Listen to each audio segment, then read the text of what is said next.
I'm here to share 2 secrets to becoming wealthy. Rule number 1, be financially literate. Rule number 2, never forget rule number 1. Okay, I'm kidding.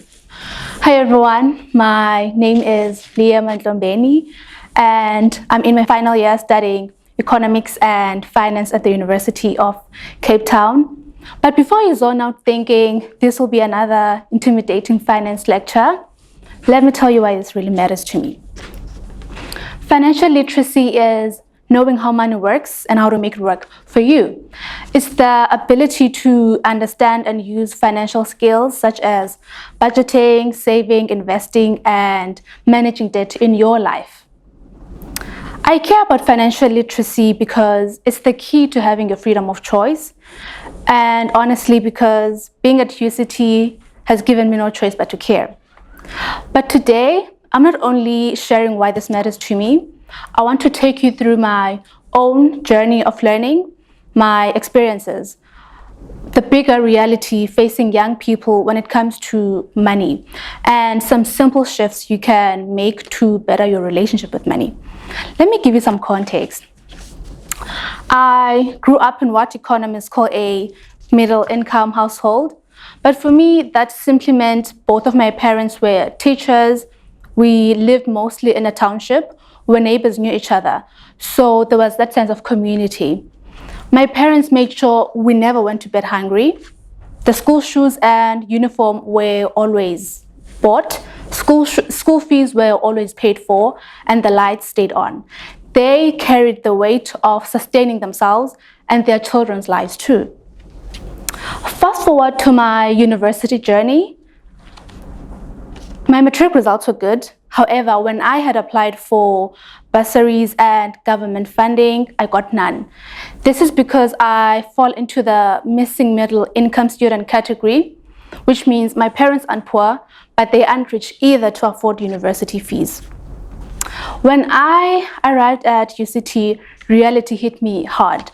It felt like being thrown into the deep end of a swimming pool, and that time, I didn't even know how to swim.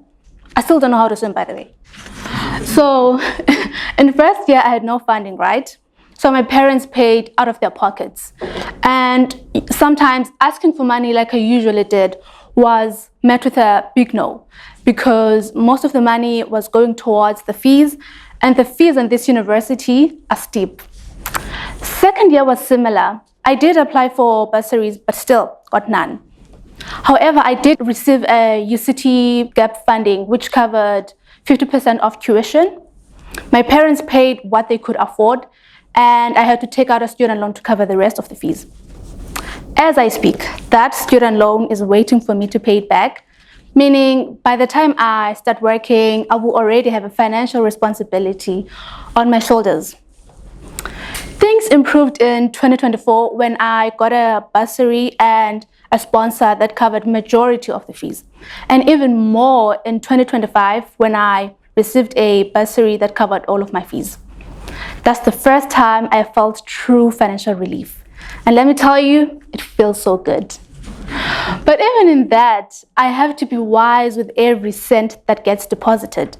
I have to prioritize necessities over splurging. That's why I find it very important to understand interest rates, budgeting, saving, loans. In essence, to be financially literate. That's my story, but it's not unique. It's part of a much bigger problem we all face. Let me paint this bigger picture for you.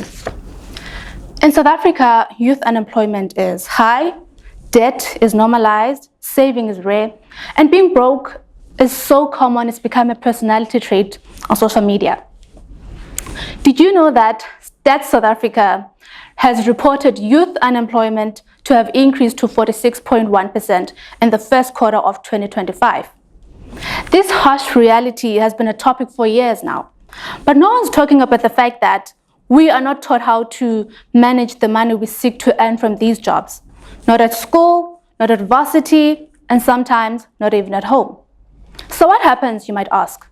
We graduate with degrees, but no idea on how to budget and stick to it, how to save or invest. We chase jobs for money, but don't know how to keep it and grow it. And we sometimes turn to TikTok for money advice from people who could be confused as we are. Story time. I remember being at Res, juggling a side hustle, pocket money with no bursaries, and feeling like I was a few swipes away from being broke. And that's when I started learning about finances, not only from textbooks, but real and relatable stuff, from social media pages, podcasts, and YouTube videos that discuss about money. And then I realized financial literacy isn't just for accountants or wealthy people, it's necessary for all of us. And that's when I decided I wanted to become wise with money. I started a financial literacy initiative to share the financial knowledge I have. I got even more inspired after finding out that in a 2024 One Life Insurance Youth Wealth Survey, that over 50% of youth admitted they don't know how to build a financially stable future. So where do we start? We talk about money with our friends, family, and partners. We break the taboo of not speaking about finances casually and openly. We follow creators who are breaking it down for us, the financial literacy educators or coaches, even pages like Wise with Money for enrichment. You watch that YouTube video and subscribe to channels you find value in. You learn your own patterns, why you avoid saving, why you spend money the way you do. You get curious about your relationship with money, because that will let you know how you use money for consumption purposes. Before I wrap up, let me leave you with 3 things that helped me improve my finances, and they could help you improve too. Number 1, stop being afraid of looking at your banking app. A lot of us avoid our banking apps like they are horror stories or horror movies.